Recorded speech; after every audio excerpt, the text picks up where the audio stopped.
तो गाइज कैसे है आप सभी, स्वागत है आपको सत्यम क्लासेस पर। तो गाइज हम इससे अब जो इससे पीछे वाला भाग है उसमें हम पित्त तक बता दिए थे। अब इसमें इस भाग में होगा यानी इस पार्ट में होगा पित्त के कार्य यानी वर्क ऑफ पित्त यानी पित्त के कार्य होगा। तो पित्त के कार्य दो हैं मुख्य रूप से, यही पूछेगा कि पित्त के क्या कार्य है। तो पित्त के दो निम्नलिखित कार्य होते हैं। पहला कार्य है पित्त अमाशय से ग्रहणी में आए अम्लीय कायम की। हम बताए हैं कि जो अमाशय में भोजन का रूप होता है अम्लीय होता है। तो पित्त अमाशय से ग्रहणी में, ग्रहणी क्या है? ग्रहणी छोटी आंत के पहला भाग है। पित्त अमाशय से ग्रहणी में आए अम्लीय कायम। अब बताए थे कि कायम कहाँ होता है, तो अमाशय में भोजन का रूप होता है किसके तरह? कायम के तरह। पित्त अमाशय से ग्रहणी में आए अम्लीय कायम की अम्लीयता को नष्ट कर उसे क्षारीय बनाया जाता है। पित्त का मेन काम है कि जो भोजन पेट में होता है यानी अमाशय में किस टाइप का? अम्लीय होता है यानी एसिड होता है, एसिडिटिक स्वरूप मतलब रूप होता है उसका नेचर। उस नेचर को बदल देता है किस में?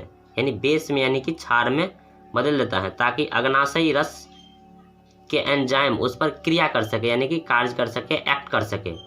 जब तक उसका रूप अम्लीय रहेगा तब तक उस पर अग्नाशय रस कोई काम नहीं करेगा। लेकिन अगर जब उसका स्वरूप यानी नेचर हो जाएगा क्षारीय, तो उस पर आराम से ये अग्नाशयी रस का एंजाइम जो है उस पर आराम से क्रिया करेगा और उसको आगे की ले जाएगा, आगे के काम के लिए बढ़ाएगा। नेक्स्ट है पित्त के लवणों की, उसका नेक्स्ट काम है पित्त के लवणों की सहायता से भोजन के वसा का विखंडन तथा फैसीकरण होता है। पित्त के लवणों की सहायता, पित्त में मतलब जो लवण होता है, तो पित्त के लवणों की सहायता से भोजन के वसा का विखंडन यानी भोजन में जो वसा है उसको तोड़ता है तथा उसको पैसीकरण करता है यानी कि पचाता है। भोजन के वसा को पित्त के लवणों की सहायता से भोजन के वसा का विखंडन होता है तथा क्या? पैसीकरण होता है यानी कि पचाता है। जिसे इंग्लिश में बोलते हैं पैसीकरण को इमल्सिफिकेशन होता है। अब आ जाएंगे हम अग्नाशय में। अग्नाशय के ठीक नीचे तथा ग्रहणी को घेरे पीले रंग की एक ग्रंथि होती है जो अग्नाशय कहलाता है। एक मिनट, सॉरी गाइज, यहाँ थोड़ा हैंड मिस है। यहाँ पर होगा अग्नाशय नहीं होगा, यहाँ होगा आमाशय। यहाँ पर क्या होगा? यहाँ पर होगा आमाशय, यहाँ होगा आमाशय।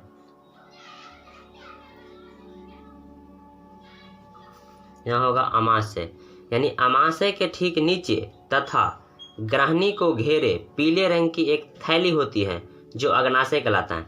यानी कि अग्नाशय हम किसे कहेंगे? तो ये अमाशय के ठीक नीचे पाया जाता है और किसको घेर के रखता है?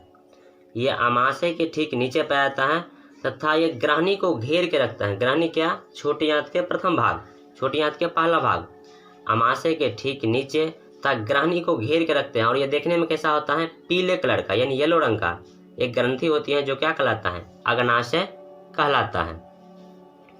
नेक्स्ट, इसमें अनेक पतली पतली नलिकाएं होती हैं। किसमें? ये अग्नाशय में। इसमें अनेक पतली पतली नलिकाएं होती हैं। पूछेगा कि किसमें पतली पतली नलिकाएं पाए जाते हैं, तो ये अग्नाशय में। अग्नाशय रस में क्या क्या पाया जाता है? Most important question. अग्नाशय रस में क्या क्या पाए जाते हैं? तो अग्नाशय रस में ट्रिप्सिन, एमाइलेज, लाइपेज, न्यूक्लियस नामक एंजाइम पाए जाते हैं। इसे हम शॉर्टकट में अगर आपको ऑब्जेक्टिव में पूछा जाए तो जनरली 3 ऑप्शन दिया जाएगा आपको। तो मुख्य रूप से ऑप्शन में आता है ये, इसको हम लेट करके मानते हैं। एल से हो जाएगा क्या? एल से लाइपेज, ए से एमाइलेज और टी से ट्रिप्सिन, यानी लाइपेज, एमाइलेज और ट्रिप्सिन, ये 3 आएगा। पूछेगा कि अमाशय रस में कौन कौन से एंजाइम पाए जाते हैं, तो ऑप्शन में आएगा ये ट्रिप्सिन, लाइपेज, एमाइलेज और ट्रिप्सिन, और एक रहेगा ऑल ऑफ दीज यानी सभी। तो आराम से सभी लगा दीजिए। आगे हैं आंत ग्रंथियाँ। आंत ग्रंथियाँ क्या होती हैं? ये सब सिंपल बात है, आराम से देख लीजिए, रीड कर लीजिए। आंत ग्रंथियाँ, छोटी आंत के दीवार में कई ग्रंथियाँ होती हैं।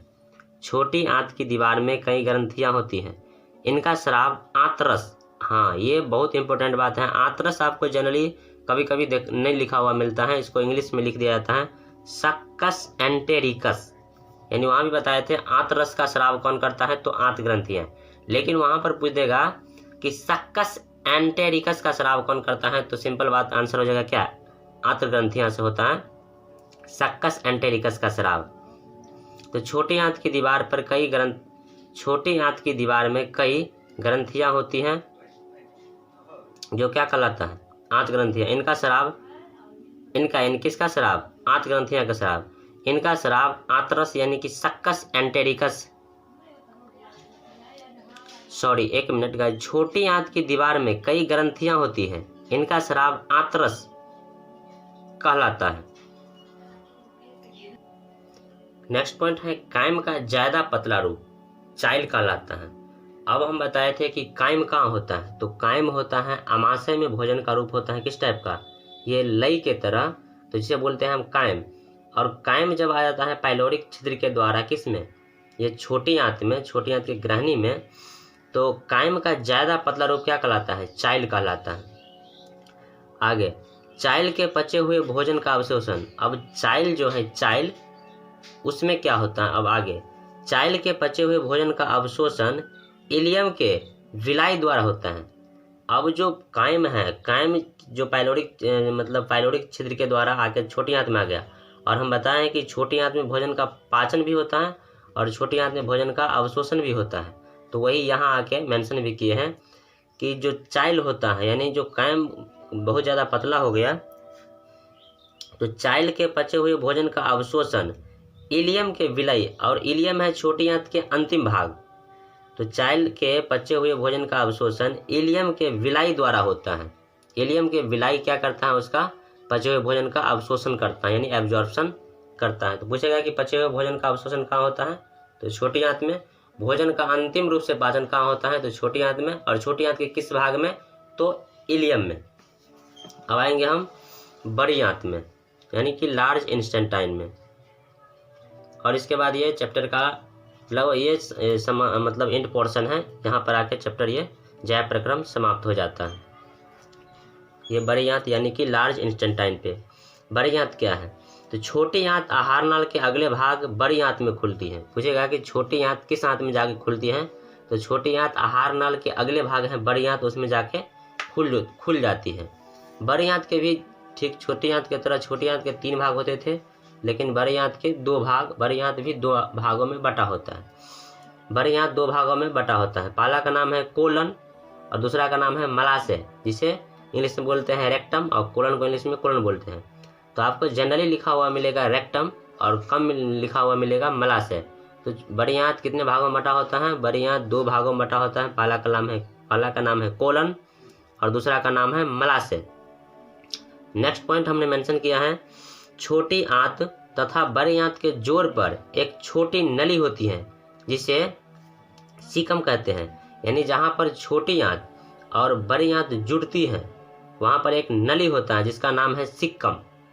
छोटी आंत तथा बड़ी आंत के जोड़ पर एक छोटी नली होती है जिसे हम क्या बोलते हैं, सिक्कम बोलते हैं। सिंपल ऑब्जेक्टिव में आएगा कि छोटी आंत तथा बड़ी आंत के जोड़ पर एक नली होती है जो क्या कहलाता है, तो ऑप्शन में 4 रहेगा, एक ऑप्शन रहेगा सिक्कम, आराम से लगा दीजिए। अब है इंटरेस्टिंग फैक्ट अपेंडिक्स के बारे में। ये बहुत रहस्यमयी बात है, इसको जरा गौर से सुनिए, देखिए, वॉच कीजिए वीडियो। अपेंडिक्स, सिक्कम के शीर्ष पर एक उंगली जैसी रचना होती है जिसका सिरा बंद होता है। कहाँ पर यह पाया जाता है अपेंडिक्स, तो सिक्कम के शीर्ष पर यानी चोटी पर, सिक्कम के ऊपर वाला भाग पे, सिक्कम के शीर्ष पर एक उंगली जैसी रचना होती है जिसका सिरा बंद होता है और नीचे से क्या होता है, बंद होता है, जिसका सिरा बंद होता है, जो क्या कहलाता है, अपेंडिक्स कहलाता है। जिसका सिरा बंद होता है और यह कहलाता है अपेंडिक्स। दोस्तों ये जो अपेंडिक्स हैं ये मानव के शरीर के अवशेषी अंग हैं, यानी कि इसका कोई काम नहीं है, एक प्रकार से वेस्ट है, मतलब आराम से मतलब रखा होता है ये अपेंडिक्स, इसका कोई काम नहीं है। पहले ज़माने में जब हमारे पूर्वज घास भूसा या चाहे मतलब पेड़ पौधा पे लटक के कुछ भी खाते थे उसका पाचन करता था ये अपेंडिक्स। लेकिन अब अभी इसका कोई काम नहीं है, दूर दूर तक अपेंडिक्स का कोई काम नहीं है। यह पेट में एक अवशेषी अंग का मतलब हुआ जो आराम से रखा हो, जिसका कोई काम न हो, तो अभी इसका कोई काम नहीं है। और ये खराब कैसे होता है, तो कभी कभी हम जो नींबू वगैरह की इसको बिच्ची खा लेते हैं तो इसको कोई नहीं पचा पाता है, तो ये अपेंडिक्स में जाके जमा हो जाता है और धीरे धीरे क्या होता है, अपेंडिक्स में इन्फेक्शन होता है, ख़राब हो जाता है। डॉक्टर आराम से इसको ऑपरेशन करके वहाँ से काट के हटा देता है, फिर भी कोई फ़र्क नहीं पड़ता है, नो इफेक्टिव, और ठीक ठाक बॉडी काम करता है इसका, चूँकि कोई काम ही नहीं है। तो पूछा जाता है कि निम्नलिखित में कौन एक अवशेषी अंग है, तो आंसर आएगा अपेंडिक्स क्या है, एक अवशेषी अंग है। तो गाइस हम यहाँ तक बता चुके थे। अगर हम आपको एक मतलब सिंपल फिगर थोड़ा जल्दबाजी में ड्रॉ किए हैं, तो मान लीजिए ये क्या है, हम आपको थोड़ा अच्छी तरह एक्सप्लेन कर देते हैं। मान लीजिए अमाशय है, इसमें अमाशय का कितना भाग होता है, बताए थे अमाशय का 3 भाग होता है। अमाशय कितने भाग में बटा होता है, 3 भाग में। ये पहला भाग हुआ, ये दूसरा भाग हुआ और ये तीसरा भाग हुआ। तो इस भाग में क्या होता है, अमाशय का पहला भाग में HCl का स्राव होता है, इसी भाग में HCl का स्राव होता है जो बताया था, इसका पाइलोरिक है। अमाशय का पहला भाग पाइलोरिक कहलाता है और बीच का भाग फुंडिक कहलाता है, और ये भाग क्या कहलाएगा, फुंडिक कहलाएगा। सॉरी, ये कार्डियक है, ये पाइलोरिक है और ये फुंडिक है। तो कार्डियक में क्या होता है, HCl का स्राव होता है, ये पाइलोरिक हुआ अंतिम भाग और ये फुंडिक हुआ बीच के भाग। अब हम बताएंगे ये अमाशय हुआ, यहाँ यही अमाशय में आता है भोजन, इधर इधर से आता हुआ ये छोटी आंत, मतलब अच्छा से ड्रॉ नहीं किए हैं, फिर भी ये छोटी आंत हुआ। छोटी आंत में, अब इसको छोटी आंत में हम तो बता दिए हैं कि भोजन का पूर्ण रूप से पाचन भी होता है और अवशोषण भी होता है छोटी आंत में, जो जगह है इलियम के विलाई द्वारा। अब लेकिन हम करेंगे बड़ी आंत के बाद। हाँ, बड़ी आंत में मोस्ट इम्पोर्टेंट बात है कि सबसे पहले पानी का अवशोषण कहाँ होता है, तो पानी का अवशोषण कहाँ होता है अगर पूछा जाए तो आंसर आएगा बड़ी आंत में। पानी के बारे में अगर कुछ भी बात पूछा जाए तो बड़ी आंत, पानी का अवशोषण किस आंत में होता है, बड़ी आंत में। यहाँ मान लीजिए ये क्या है, यही अपेंडिक्स होता है, यहाँ पर अपेंडिक्स, इसका सिरा क्या है, बंद है।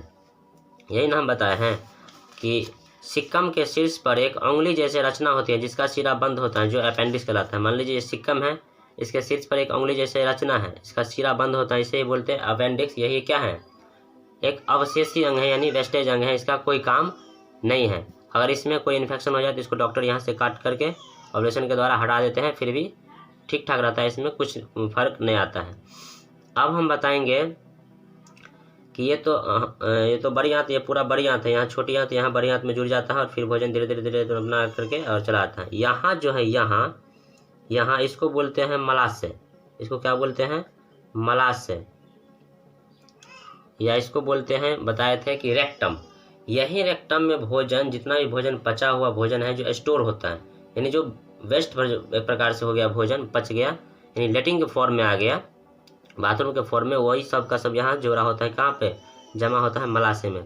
जनरली बायोलॉजी के तौर पर, यानी साइंस के में कहा गया है बायोलॉजी में कि कोई भी जो आदमी है उसको कम से कम 2 बार फ्रेश होना चाहिए, एक सुबह और शाम में बाथरूम जाना चाहिए।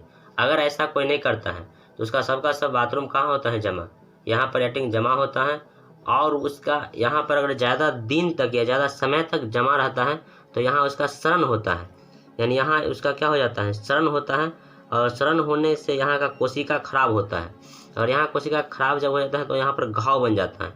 अगर घाव बन गया तो उसे ही बोलते हैं बावासीर, वही क्या कहलाता है, बावासीर। और बाद में जब घाव हो जाता है तो ये लेटिंग के रास्ता से, ये बाथरूम के रास्ता से, उसमें या तो थोड़ा थोड़ा या तो दर्द होगा, पेन होगा, या तो थोड़ा थोड़ा ब्लड उसमें गिरेगा, तो आप समझिए बावासीर। अगर एक बार ये किसी को हो जाता है तो जनरली लॉन्ग टाइम तक छोड़ता नहीं है, इसका और जगह भी खराब हो जाता है, जो फिर 2-3 साल के बाद उभर जाता है, फिर से होने लगता है। तो कोशिश कीजिए आप कम से कम 2 टाइम बाथरूम जाने का, और जनरली आदमी मतलब करते हैं ऐसा, लेकिन जो नहीं करते हैं उसको इसकी बावासीर होने की संभावना होती है।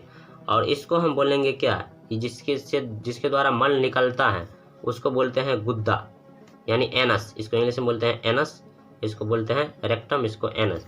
तो यही गुद्दा है, इसके द्वारा मल त्यागा जाता है, यानी कि निकाला जाता है।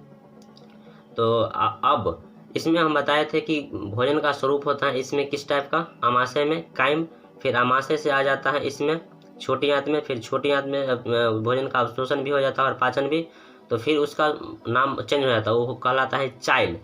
अब चाइल क्या होता है, जब इसमें बड़ी छोटी आंत से होते हुए बड़ी आंत में जाता है, तो बड़ी आंत में एक चीज मतलब बिलिरुबिन है, बड़ी आंत में एक बिलिरुबिन पाया जाता है। बिलिरुबिन का काम है कि भोजन को पीले रंग प्रदान करना। तो बिलिरुबिन यहाँ मतलब बिलिरुबिन किस में होता है, बड़ी आंत में, बिलिरुबिन बिलिरुबिन। तो यही बिलिरुबिन जाते हैं कहाँ, बिलिरुबिन एक चाइल्ड में मिल जाते हैं और इस चाइल्ड में बिलिरुबिन मिल के भोजन का स्वरूप कैसे कर देता है, पीलापन। मतलब आप कुछ भी खाओ तो कुछ भी जब खाएंगे तो बाद में लेटिंग के तौर पर होता है पीला। तो पीला किसी कारण होता है लेटिंग, तो यही बिलिरुबिन के कारण। बिलिरुबिन जाके उसमें मिल जाता है, उससे उसका कलर क्या हो जाता है, पीला। और बाद में बाथरूम के तौर पर आराम से कीजिए तो पीला होता है। इसलिए पूछेगा कि मल का रूप पीला क्यों होता है, किसके कारण, तो बिलिरुबिन के कारण। तो आई होप आप समझ गए होंगे, हम शॉर्ट में आपको समझा दिए हैं। और नेक्स्ट अब इसमें शायद हो गया थोड़ा मोड़ा देख लेते हैं। मनुष्य के आहार नाल में अपेंडिक्स का कोई कार्य नहीं है। बता दिया कि अपेंडिक्स एक अवशेषी अंग है, इसमें इसका कोई काम नहीं है। यह एक अवशेषी अंग है यानी कि वेस्टिगल ऑर्गन है, इसका कोई काम नहीं है। नेक्स्ट यहाँ पर देखा है कि कोलन। कोलन क्या है, तो बड़ी आंत के पहला भाग है। कोलन 3 भागों में बटा होता है। कोलन कितने भागों में बटा होता है, तो 3 भाग में। पहला भाग का नाम है ऊपरीगामी कोलन, दूसरा भाग का नाम है अनुप्रस्थ कोलन और तीसरा भाग का नाम है अधोगामी कोलन। तो बड़ी आंत के जो पहला भाग कोलन है वो कितने भागों में बटा होता है, 3 भागों में। पहला का नाम ऊपरीगामी कोलन, दूसरा का नाम अनुप्रस्थ कोलन और तीसरा का नाम अधोगामी कोलन। अब ये जो अपचा भोजन है, अपचा भोजन रेक्टम में जमा होता है। वही बताए थे कि जो रेक्टम में क्या, जो मल, जितना भी मल है, मल मतलब उसमें कुछ नहीं बच गया, ये बताए थे। ये जो रेक्टम है, जो रेक्टम मलाशय, इसमें जमा होता है। उसमें कुछ एनर्जी, प्रोटीन वगैरह कुछ नहीं बच गया, एक मतलब से वेस्ट है, उसमें बहुत बड़ा बैक्टीरिया है। इसलिए इसको जल्द अगर हो जाए तो साफ करने का काम किसका है, ये बड़ी आंत का। तो साफ कर लेने से अच्छा होता है। इसलिए इसमें कुछ बच नहीं जाता है, इसलिए इसको साफ कर लेना चाहिए। तो अंतिम रूप से इसी में जमा होता है, जितना भी भोजन पच के जाता है, बिलिरुबिन मिल के जो पीलापन प्रदान हो जाता है उससे यहाँ जमा होता है। इसको हटा लेना चाहिए समय समय पर। तो अपचा भोजन रेक्टम में जमा होता है। बड़ी आंत में जल का अवशोषण होता है, इससे पहले हम वीडियो में बोल भी दिए हैं। अंत में अपचा भोजन मल के रूप में अस्थायी तौर पर रेक्टम में संचित होता है, भी हम बता चुके हैं कि जमा होता है। बिलिरुबिन के कारण हम बता चुके हैं कि उसका रंग यानी बाथरूम का रंग क्या होता है, पीला होता है।